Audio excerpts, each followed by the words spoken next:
Tunda Juhudi. Ndabaye ikaze mu bakunzi ba DFTV muri ko muradukurikirana muciye kuri platform ya DFTV +257.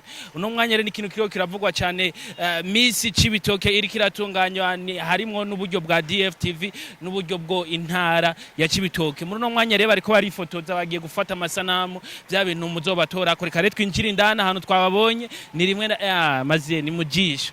Inyuma ya kamera ni Oli King kuri microphone munomenyere intare Clovis twende tunaingie.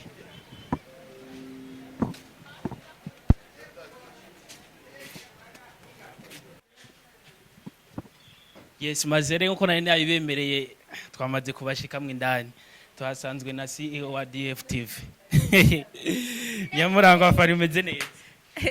Meze neza. Zori sara nubwo ye tubasanze mu kazi kose natwe kwa turi mu kazi urumva ni ngombwa akazi gahuye nakandi fresh umeze neza rero. Yego ndashima. Hano hantu twasanze Miss Cibitoke bariko no munsi nibiki. Ni photoshoot ya mbere ya Miss Cibitoke. Abigeme b'incabwenge bava mu ntara nziza ya Cibitoke.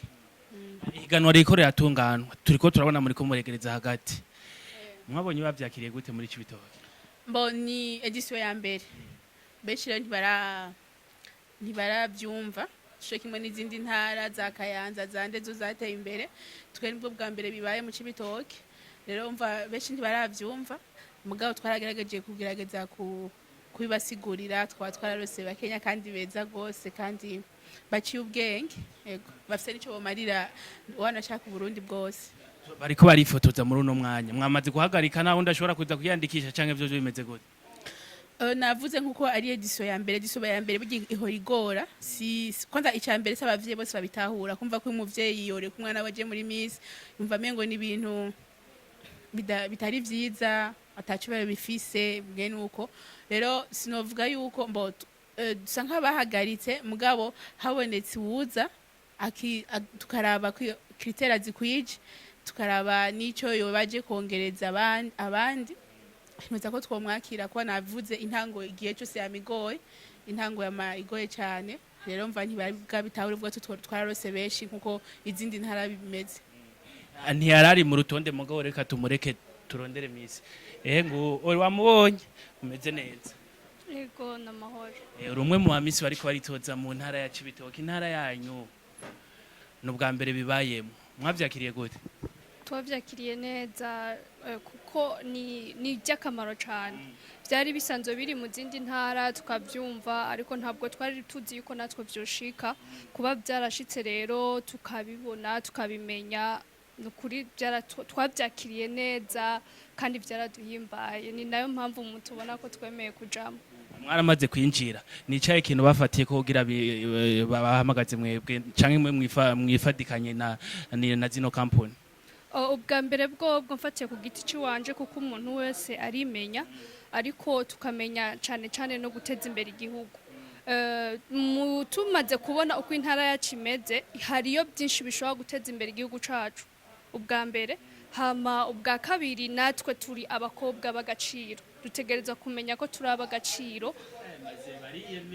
ya tukamenya yuko nejo aho buzokera hariho n'ahandi dushobora kugera gusumba ngaho ya ubwa mbere bwo twarabanjije turimenya twebwe ubwacu ico bafatiye ko kinini nuko nkuko nibindi bimeze dutegereza guteza imbere intara tugateza imbere n'igihugu cacu catwibarutse mu ntara ya Cibitoke nicaye ikintu mwishimira kugira mwiyerekane ko muri ntara ya Cibitoke icambere coco ni intara nziza ica kabiri dufise ibibanza byinshi vyiratiro kandi vyiza cane ingenzi zishobora guhurumbira tugashobora kuronka n'amafaranga y'agaciro ashobora guteza imbere igihugu muri ivyo bibanza icambere coco hariho Rusizi hariho dogodogo hakabaho amashuha ntari mu ntara yonyene ntabwo ari mu Rumonge honyene ariko no mu Cibitoke arahari ni nabyo vyiza cane bakwiye kuza bakahahurumbira bakaraba ni intara nziza cane tutibagiye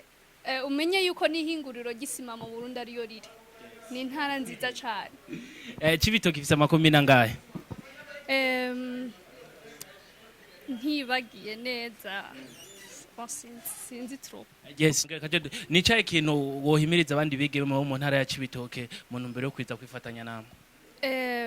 Ubwa mbere bwobwo ni ukubanza umukobwa akamenya yuko umwigeme wese afise agaciro, kandi akabanza akamenya yuko uko ari kose ashobora kugira hagejeje igihugu ciwe. Kubw'ivyo nagomba gutumirira cane cane abandi bigeme nkanje bo mu ntara yacu ya Cibitoke. Ubwa mbere bwo ntabwo ari ibintu byo gutakaranga, ahubwo no guteza imbere akaranga.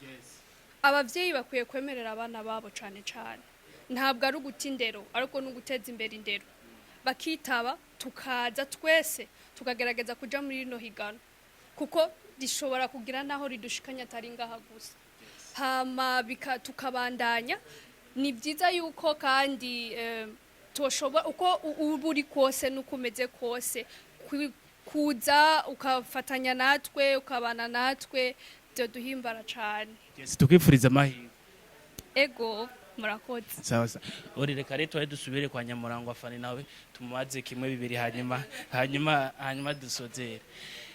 Boss, ihiganwa mwamaze kuronka bikeme. Cibitoke niki mu bantu abantu basanzwe batayize?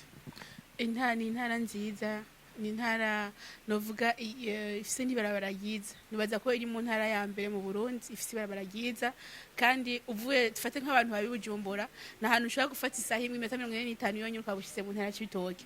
Benshi uzabumva babajije ngo nihe hari amashuha, ntibari bazi yuko mu Cibitoke hari amashuha, kandi tufise amashuha ahantu habiri. Hari amahoteli meza benshi ntari babizi. Mvaye nje tumatuvuze ka tutunganye rino higano rya Miss Cibitoke kugira tugerageze guteza imbere intara yacu. Uratubwiye amashuha, ayo mashuha aba Miss muzoja kuyabereka hose? Bien sûr, abantu bose bakurikira DFTV bagumane natwe tuzobatwarayo, tuzobatwara indora aho hariho abantu benshi batazi Nina Mujandi ninde. Nina Mujandi ni umukenyezi yaserutse kugwana n'ababirigi igihe twari mu bukoroni. Urumva mugabo gasanga ko aravuga umuntu atigeze abaho umuntu atigeze abona, tufate nk'aba Nina Munyonga. Ntago ugira ngo harabonetse umuntu avuga ngo je naramubenda muzi, mugabo Nina Mujandi yarabayeho kandi yari umukenyezi novuga abushitse, yari tari kugwanira intara yiwe kuyirukana abakoroni mu ntara ya Cibitoke. Umva mugabo sanga umuntu nk'uyo nta bantu bamuzi. Cyo twirero twavuze ino slogan ino Miss Cibitoke yitwa Nina Mujandi. Umva uri umuntu w'igitangaza nka Nina Mujandi. Kubera iki mwahisemo kuza kwifatiriza amafoto ngaha? Turazi hari henshi mu gisagara cya Bujumbura babikora neza, kubera iki mwahisemo ngaha?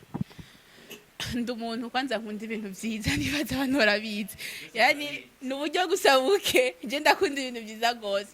Abantu bagageje kuri amafoto afotorerwa ngaha muri Obama Studio, abara amafoto meza. Rero umuntu ategerezwa kwifotoreza ngaha kugira ibintu byacu byose bigume biseruka bisa neza. Yego. Kandi nkabashimiye cyane nk'abantu bavuga ati mbo mbaza yuko ikiza nuko mu Burundi twese tusigaye turi imbere gukukirana ibintu bya social media. Barabona amafoto menshi abantu bari celebrity ahantu bifotoreza iki, kuza gusanga kesha ariko logo ya Obama Studio akaba ariko na logo ya Deste kubatavuza inguye cameraman mwerekana umusore akiri muto mugabo setara ushaka kureba ushaka udafise igisusu harakiguha. Ushaka Deste vraiment n'umusore akiri muto afise ingabirano bidasanzwe, ndibaza vyishiyo vyivugira. Deste umeze neza nawe? Ndiyo niko sawa. Reka tukugire ko msaze. Aongee Kiswahili. Yes, kwenye mjengo wa Obama, ni Obama Shop? Obama Studio. Obama Studio. Ndiyo. Vitu gani watu wengi wanavyokuja kuwatafutia? Wanafurahikia kazi ambayo tunafanya. Ndiyo, njoo naona kitu kinawaleta hapa. Bunifu gani kwa picha? Uzidi wengine. Hapana, ni wateja tu wanafurahia hapa, sio eti mimi nafanya zaidi kuzidia wengine, ni kufurahia tu. Obama Studio kwenye barabara gani Mtakura? Barabara ya 6 hapa Mtakura. Ukifika kwa Interbank unafika na paona panaandikiwa Obama Photo. Asante sana.